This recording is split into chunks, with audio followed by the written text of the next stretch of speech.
Fernando Diniz fala sobre sentimento e por que o time recuou, também sobre o aspecto psicológico e sobre o DVD. Tudo isso a gente vai explicar porque antes da bola rolar a gente soltou os cachorros na live. A gente vai explicar tudo isso. Desperta, Vascaíno! Salve, salve galera do Vascão! Bom dia para todo mundo, bom dia à educação e a você, porque esse time mais uma vez não fez por merecer. Até chegou a abrir o placar, perdeu algumas oportunidades de ampliar, mas novamente a defesa dormiu em hora inoportuna e levou um empate do Grêmio em 1-1 em São Januário. Com isso o Vasco foi a 14 pontos. Vai depender dos demais resultados desse domingo para saber se vai para ficar perto, né, da zona de rebaixamento ou paquerando a zona de rebaixamento, como preferir, ou não. Eu não gosto de ficar contando com terceiros, mas esse time. E sobre os cachorros que eu soltei minutos antes da bola rolar, é que, na verdade, nós na imprensa, apesar da torcida achar que a gente vive no clamor, a gente vive frequentando casa de jogador que ganha camisa. Não é muito, pelo contrário, não existe clamor e é uma briga, ainda mais no São Januário, é uma briga por espaço. E eu cheguei cedo justamente para ter o meu espaço lá, sentadinho, tudo mais, poder fazer meus conteúdos. Geralmente eu não faço ao vivo, ali na cabine, porque a internet é um horror. Mas até que funcionou bem, né? Antes disso, até que funcionou bem, para minha surpresa. E eu fui pegar meu lanche e deixei meu casaco na cadeira, daqui, um colega da Rádio Gaúcha estacionou-se lá a cadeira que eu estava sentado. Geralmente quando eu não gosto de brigar, pego as minhas coisas e vejo outro lugar para eu sentar. Mas como eu sabia que ia ficar cheio, e eu cheguei cedo, explodi. Foi aquele cúmulo de água no balde, uma hora derramou. E foi isso, né? Porque todo jogo era isso e eu acho que eles levaram a crer que isso. Mais uma vez eu simplesmente iria ceder, mas eu consegui pegar o meu lugar de volta. Mas foi um cúmulo, já estava acumulado, né? Que uma hora o balde virou. Bom, mas eu peço desculpa a vocês que na hora o sangue estava lá em cima.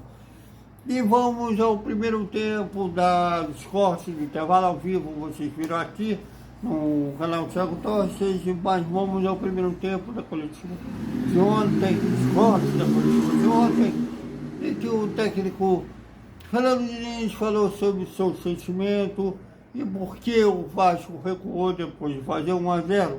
Veja. Meu sentimento é de frustração pelo resultado e de satisfação por conta da produção do time. Eu não acho que até poderia ter vencido o time, produziu para ter vencido e para ter vencido até de uma goleada. A gente finalizou 31 vezes, talvez seja fazia talvez muito tempo que a gente num jogo contra o Grêmio o Vasco não finalizava tantas vezes. Eu acho também que a arbitragem influenciou negativamente no jogo, muito negativamente em todos os sentidos. Um árbitro que quanto mais parava, mais ele gostava que parava.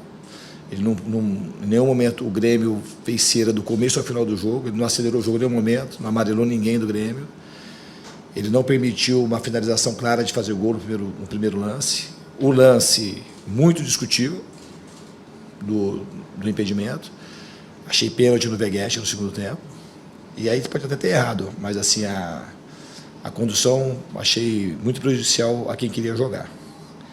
Então, em relação às mudanças, não tem absolutamente nada a ver. O time não recuou porque o Matheus Carvalho entrou. Não tem absolutamente nada a ver.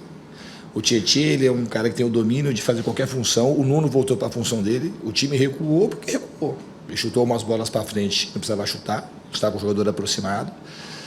Talvez o time, em vez de, naquela hora, ter calma para buscar o segundo gol, você imagina, é só se eu não tivesse botado o Matheus Carvalho, tivesse botado o Lloyd, que o único atacante de lado com características semelhantes ao David era o Lloyd. O gol provavelmente ia sair do mesmo jeito, porque não tem nada a ver uma coisa com a outra. Aí o questionamento ia ser, você acha que perdeu porque entrou o Lloyd? Essa é uma pergunta que não tem muito sentido, eu acho. O time não tem nada a ver com a mudança. A mudança, assim, faltavam poucos minutos para terminar, já tinha faltava 10, 12 minutos para terminar o tempo regulamentar, o time ia ficar, o Matheus Carvalho é o que está mais treinado para a função e o Tietê, ele sabe fazer qualquer função no campo. Para aquele momento, a gente achou que era a melhor decisão. Tem mais alguma coisa? Vou responder tudo para você. O que era o resto? Não, internamente, assim, eu resolvi, achei que os melhores que estavam mais condicionados para esse jogo foi uma decisão minha, pessoal. E eu questionei ele sobre o lado psicológico da equipe, né, já que o Vasco vem depois da parada para a Copa do Mundo de Clubes. Até agora, a última vitória foi o último jogo antes da parada, a vitória de 3-1 sobre o São Paulo. Né, vem de uma derrota para o Botafogo clássico por 2-0. Vem aquela derrota vergonhosa contra o Del Valle por 4-0, que o Vasco vai ter que virar na terça-feira, tendo que vencer por 5 gols de diferença. Se fazer 4 levará para os pênaltis, e mais um tropeço, se isso vai afetar o time psicologicamente. Veja. Fernando, Thiago Tocha, canal Thiago Tocha. O Vasco vem de resultados de uma derrota no clássico, uma derrota difícil de reverter na Sul-Americana, não é impossível, mas difícil, e hoje um empate. Você acha que isso pode afetar o time psicologicamente no restante da temporada? Não acredito nisso, até acho que essa pergunta pode ser que ela venha em algum momento. Acho que psicologicamente o time reagiu muito bem quando tomou o gol hoje, diferente de outros jogos. A gente tomou o gol de empate, que se tivesse algum problema de ordem emocional, o time ia afundar e o Grêmio cresceria. Foi ao contrário, depois que a gente tomou o empate, a gente criou mais umas 5 chances para fazer o segundo gol e infelizmente a gente não conseguiu sair com a vitória. Bom, eu acho que não acredita. Ainda viu que o Vasco, depois de sofrer um gol, um empate, teve chance de fazer o segundo gol. A chance mais clara disso, depois do empate, foi do Grêmio, né? Foi quase um golaço, o cara meteu de cobertura, a bola bateu no travessão, mas ele viu algo diferente disso. E também sobre o DVD que dele, após um ano, depois de romper os ligamentos do joelho, teve a sua primeira oportunidade de começar o jogo como titular, e ele falou sobre o camisa 7 vascaíno. Veja. O David é um jogador que eu gosto muito, já tentei trabalhar com ele em outros times, tentei contratá-lo. Desde quando ele voltou da lesão, ele está indo bem nos treinamentos. Ele tinha uma preocupação, a gente sabia que ele não suportaria. O ideal, talvez para ele nesse jogo, fosse jogar 45, que era uma progressão, mas ele, até pela necessidade que o GB acabou sentindo alguma coisa que eu não sei especificar, não foi nada muito importante, mas que impossibilitou ele de jogar hoje. O rendimento do David especificamente foi muito bom, estou muito contente com ele. É um jogador, além de ser um grande profissional, um jogador muito querido. É isso, galera! Até o nosso almoço com o segundo tempo da entrevista coletiva lá em São Januário. Até mais.